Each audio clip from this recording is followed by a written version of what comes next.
vertskap, godt folk. Jeg er blitt bedt om å holde mitt innlegg på norsk, men jeg føler at det er litt uhøflig overfor foregående talere. Jeg ser det er flere i salen som er engelsktalende, so if you don't mind, I'll try to make most of my comments in English. But I'll save a little element in Norwegian because I do want to impress upon you what the importance of Turkey is for Norway in a broader sense. But despite my wearing my uniform, I'm trying to sort of become a contrast to the previous lecture by avoiding as best as I can all mention of hardware, because then I will be woefully exposed as an ignoramus in that regard. But I need to just declare two things. In the invitation letter, it says that the task of this conference is to put military power, air power, into a security and military policy context. And for me, that is quite simply done. In some cases, military power is a necessary requirement to address security issues or international security issues. But it's never, ever a sufficient requirement, in my view. So then you know where I stand, and the second element I need to impress upon you is that despite wearing my uniform, I'm not speaking on behalf of anybody but myself. So there is a Norwegian manuscript that has been conveyed to the organizers. I guess it will be accessible for you if you wish to look at it. I'm not going to deliver all of that. But to focus on some of the issues, because what interested me and intrigued me was that in the same invitation letter,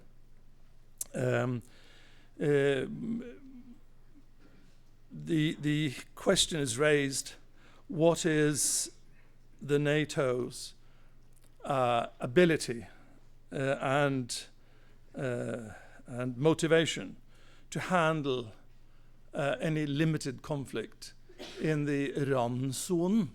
I looked for a good English word for randzone because it has so many connotations in Norwegian. But if we say borderline with Russia, limited conflict, and then I'm invited here to discuss the ISIL threat.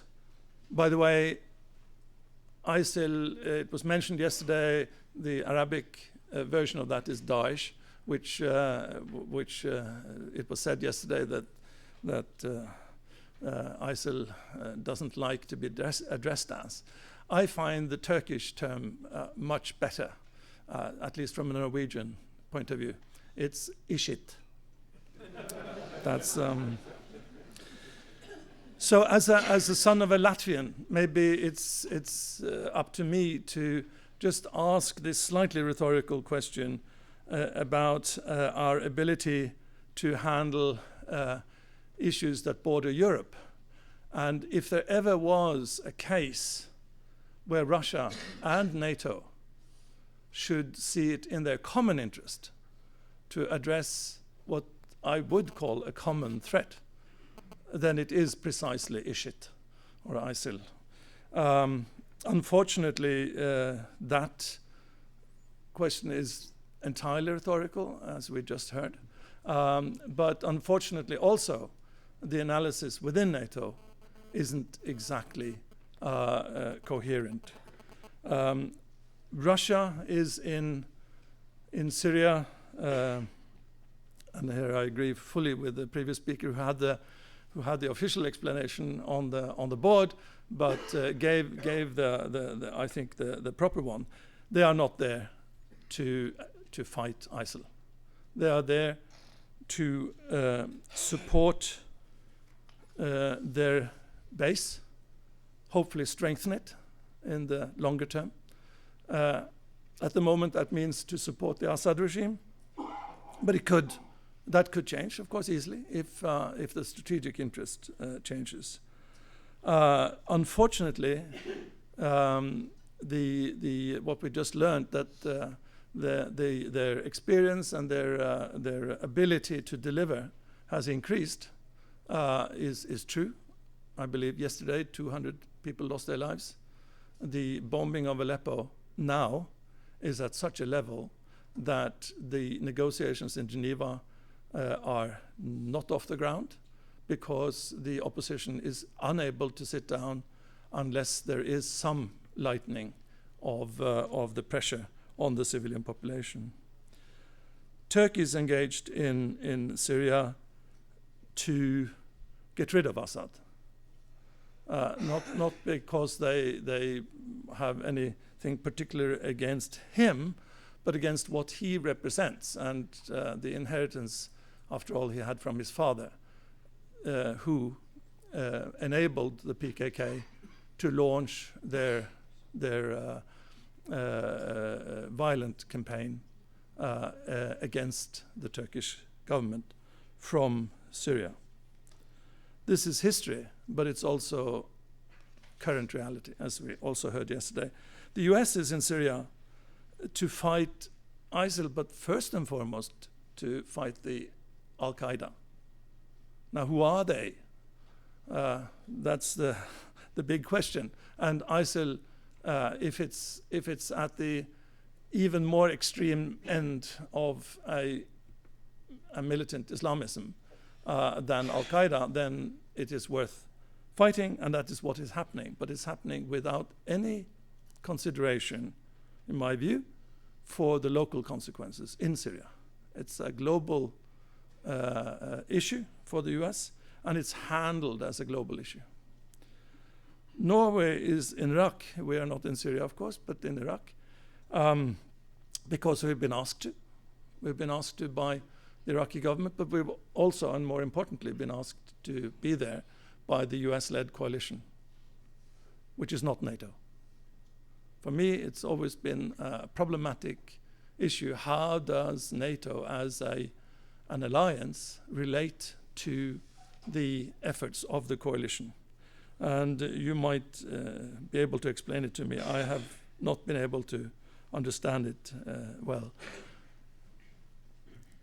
So European partners are there these days also to protect their borders from the migration, as it's called, the refugee flow.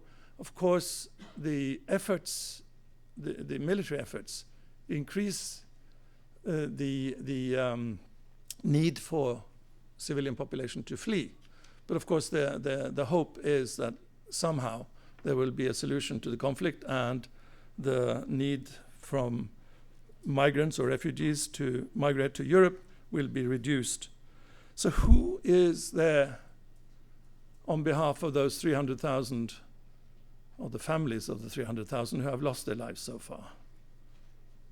It begs the question. And these days, as you will follow in the news in Geneva, there are these proximity talks that Staffan de Mistura is hosting to try to get everybody around the table. It's a challenge. Let me try to address some of the statements that are sometimes served as gospel truths, sometimes just as statements, such as Turkey aims at Muslim leadership of the world Muslim community, and therefore they contribute to sectarian strife. Guilty of the first, not of the second, in my view. Turkey wishes to appear a good, strong Muslim democracy as a model that can serve in a fairly dysfunctional part of the world. They do not need sectarian strife. They don't need to be in the situation they are now, where they're balancing between Saudi Arabia and Iran. They miss a stronger, vocal, legitimate Egyptian leadership. Legitimate in the wider Muslim term, not as whether or not there was a coup. Egypt is the seat of higher learning in Islam, basically. The stone and the Mecca is not there, but the higher learning is there. The higher learning is not applied. Turkey is missing the Egyptian voice. Turkey will never be Arabic, has never been, can never be. They need the Arabic voice. Turkey is also said to be a difficult and unstable ally. Never all there. I think difficult ally, yes. I think that is quite certain. I'm not sure who is an easy ally, but certainly the Turks are difficult. But for good reason, it seems to me. I mean, if we were in their neighborhood, I think we might be slightly more difficult than we are. It's also said that Turkey is not loyal. And the flirting from the Turkish side with the Shanghai Cooperation Organization is used as a proof of this. This, to me, is a misunderstanding that is quite basic. Turkey is not yet a member of the Arctic Council or an observer there, simply because the waiting line is very long, as you probably know. But they did approach Norway with the intention to apply. There is no regional context, no global organization that Turkey does not feel that they should be in. They consider themselves now a global player. They just relinquished the G20 chairmanship. This is a part of Turkey's place in the world, and to have observancy in other security organizations does not mean that they turn their backs on the one that they are allied in. Difficult to stomach sometimes, but it is necessary to understand that you can actually look several places at once. The Turks sometimes refer to the US Asia orientation as an example of the same need, that just because you're a member of NATO doesn't mean that you are ignoring what's going on elsewhere in the world. And it's good to be reminded that Turkey is a key in relations between, or holds a key, you might say, relations between NATO and the EU.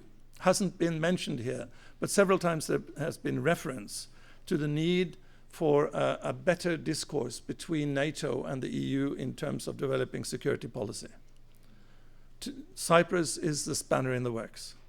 Cyprus currently makes that completely impossible. There are very, very promising talks going on, and I'm sure most of you know the good work that Espen Barth Eide is doing there. My impression is that Turkey is very supportive of his efforts, and it's my hope that there will be a solution in Turkey within the foreseeable future. This is not going to take the spanner out of the works overnight, but over some time it might change this whole situation, and it might give France and Germany an alternative to their deepened bilateral cooperation by actually exploring the EU-NATO security discourse. It's also sometimes assumed that Turkey can turn on and off the flow of migrants and refugees to Europe. It's quite possible that they can turn it off more than they do, but they can certainly not turn it on. And there is no incentive, no push from the Turkish side for refugees to risk their lives as they do, and the highest death toll we have just seen in January because of the colder seas. There is no push from Turkey. What is not fully understood is that most of these refugees have not stayed in Turkey. They come through Turkey to a large extent, and half of them are Syrians. I think in the arrivals to Greece, between a quarter and a third are from North Africa. The Afghans constitute a very large portion also. So Turkey can do more, and we are trying to assist Turkey in doing more. But I think you might understand or have an impression of the situation an ambassador is in when he's welcoming the foreign minister on one day to come to Turkey to say, look, it's extremely important that you carry out your humanitarian effort, that you are able to receive these poor victims of struggle, because this is our humanitarian imperative, and you are very good at it. The next day, the same ambassador is receiving Sylvie Listhaug, who is there for a slightly different reason, to tell Turkey to please, keep them out of the further flow, stop them from going to Nikili and getting bicycles or whatever it might be. The only common discourse that they have is to appreciate what Turkey is actually doing in hosting 2.5 million Syrian refugees, in addition to Iraqi and Afghan refugees. And by the way, since there's some talk about it these days, the Afghans are largely not from Afghanistan. The minor asylum seekers that are Afghan that come to Norway, as well as anywhere else, are mainly born in Iran. They've never ever been to Afghanistan in their lives. So for us to build the reception centers in Afghanistan, in Kabul, I think is a pie in the sky that actually has been tried before. Very personal opinion on that one. But I just felt the need to say it. So just quickly also to comment on some of the preconceptions about Turkish engagement in Syria. There is a sense that is vocalized often that it's in Turkish interest to develop a Daesh or an ISIL in order to fight Assad. This is actually turning things on the head. It is probably correct to accuse Turkey of not recognizing ISIL for what it was or what it became when it first appeared, and therefore that there was support to those who were fighting initially. But it is not correct to accuse Turkey of wanting to have an Islamist militant caliphate as a neighbor. One of the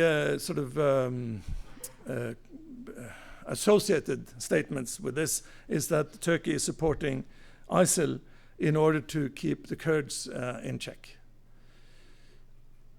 The PYD, as the main militant Kurdish organization in Syria is called,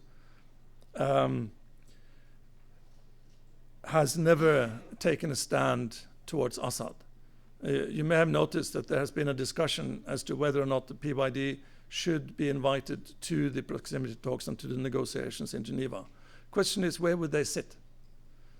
Basically, you have a triangular table. This is what the Mistura is trying to avoid now by having these proximity talks that he'll discuss with one side of the table at a time. But there's a triangular table. One is the international community, UN. One is the Assad regime. One is the opposition. Where would PYD find a seat? They have not made up their minds. I think they are relieved that Turkey didn't want to see them there.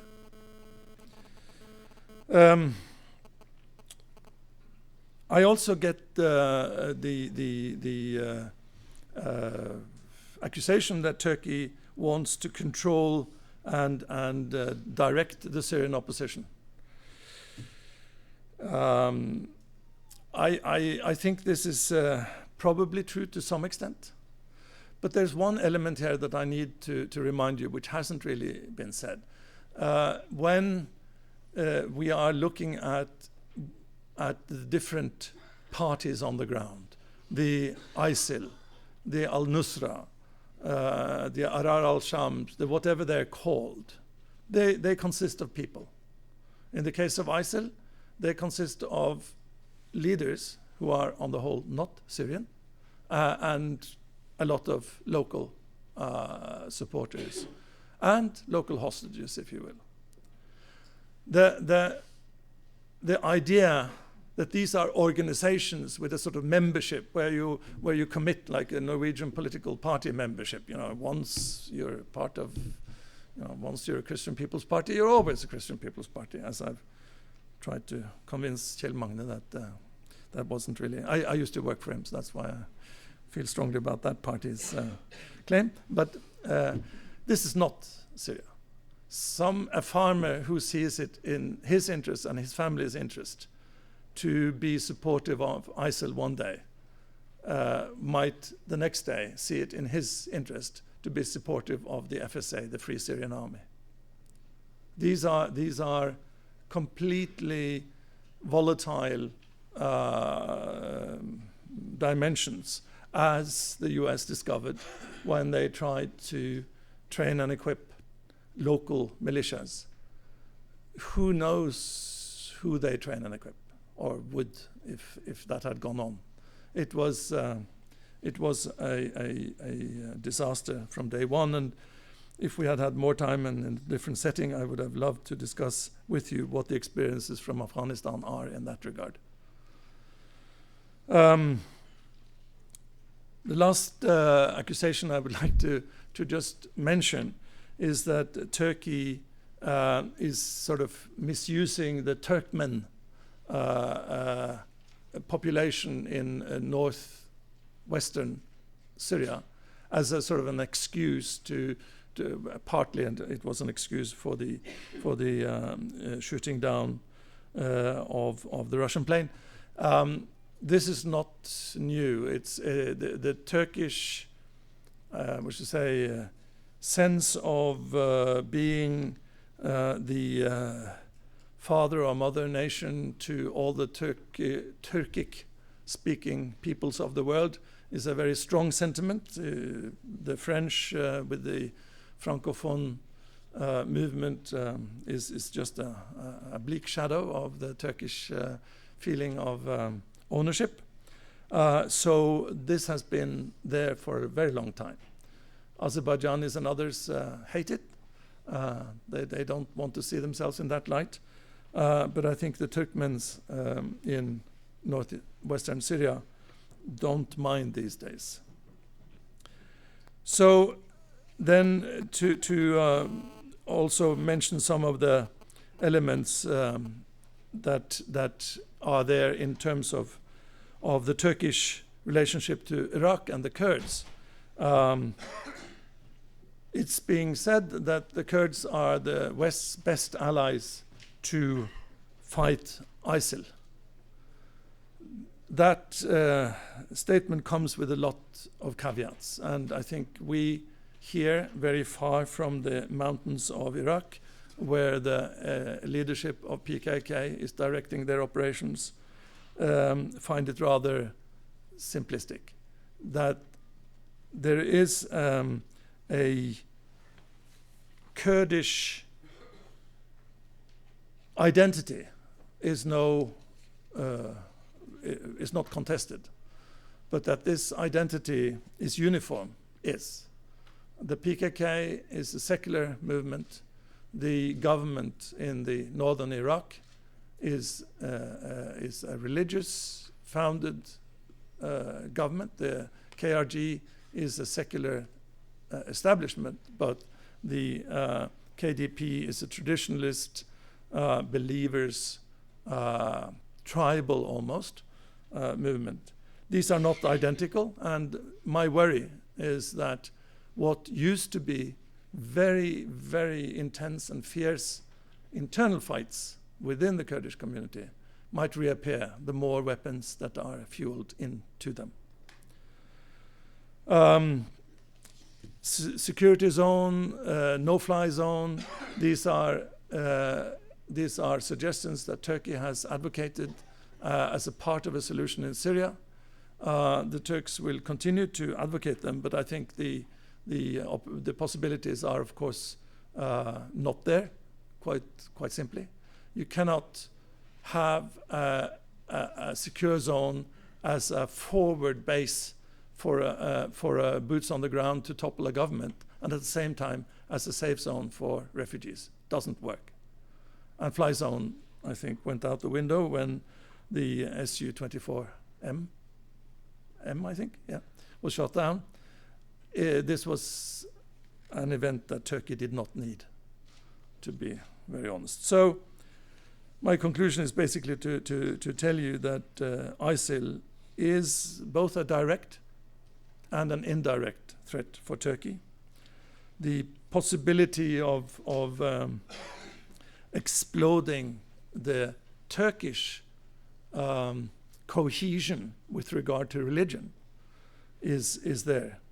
In my view, Turkey is a wholehearted ally with a lot of tasks. The control of foreign fighters. We have, until recently, mainly said that, well, it's your border. You control them. They come from Norway with the luggage, with camouflage uniform and the gun parts and so on. But it's your job to keep them out.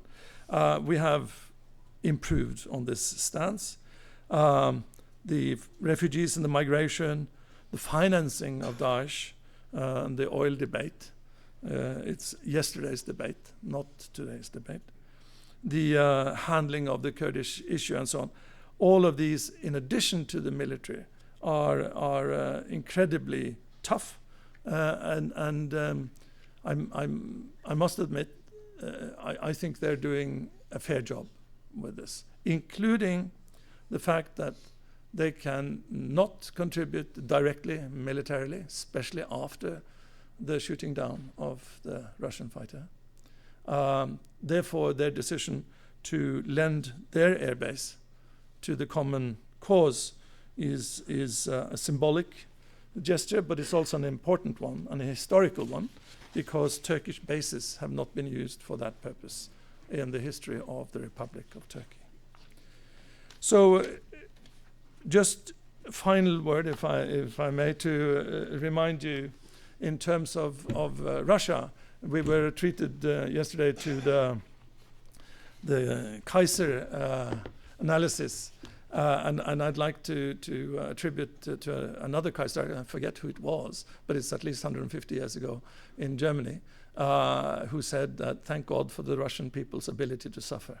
I think this is what we really need not to underestimate, is that what we think would lead to a total breakdown in terms of public support for a regime doesn't really have that effect so quickly in Russia. And in that vein, let me also tell you that if the Turks had been good at ski jumping, which they are not, although they do ski, they would have every time promised to jump the whole hill down and set a new world record. And every time they would have landed midt på kulen. And in Norway, then who would listen to them second time round or third time round? In Turkey, it doesn't really matter. It's what your ambition is, what you declare. Whether you deliver is another matter. Thank you.